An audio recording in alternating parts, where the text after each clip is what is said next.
বিশ্বনবী পাগলের মতো একবার হাউজে কাউসারে যাবেন, একবার সিরাতে যাবেন, একবার পুলসিরাতের দিকে, একবার হাউজে কাউসারের দিকে পাগলের মতো দৌড়াতে থাকবেন। তার কোন গুনাহগার উম্মত যাতে জাহান্নামে ঢুকে না যায়। কিয়ামতের ময়দানে ওই বিভীষিকাময় সময়ে মুসিবতের কালে মানুষগুলো পাগল হয়ে বিশ্বনবীকে খুঁজতে আরম্ভ করবে।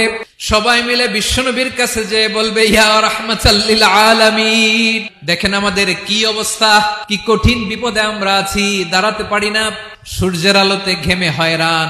বিশ্বনবী মাকামে মাহমুদে যে আল্লাহু আকবার বলে সিজদায় লুটিয়ে পড়বেন, বিশ্বনবী এমন ভাবে অজর দ্বারায় সিজদায় লুটিয়ে পড়ে কাঁদবেন, রব্বুল আলামিনের রহমতের দরিয়ায় জোশ লেগে যাবে। রব্বুল আলামিন এই দৃশ্য থেকে সহ্য করতে পারবেন না। রব্বুল আলামিন বলবেন, ইয়া মুহাম্মদ ইরফা রাসাক, ও নবী আপনি মাথা তোলেন, আপনার কান্না আমি সহ্য করতে পারি না, আজকে আপনি যা চাবেন তাই দেব।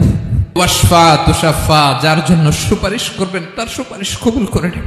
নবী মাথা তুলবেন, তুলে বলবেন, রব্বি হাবলি উম্মতি, আল্লাহ তুমি আমার গুনাহগার উম্মতকে বাঁচাও।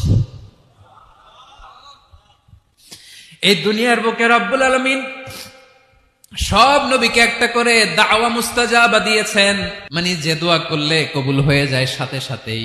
দাও বিহা, দুনিয়ার সব নবীরা ওই দোয়াটা দুনিয়ায় করে ফেলেছে। বিশ্বনবী বলেন, আমি করি নাই, আমার ওই স্পেশাল দোয়াটা কিয়ামতের দিন আমার গুনাহগার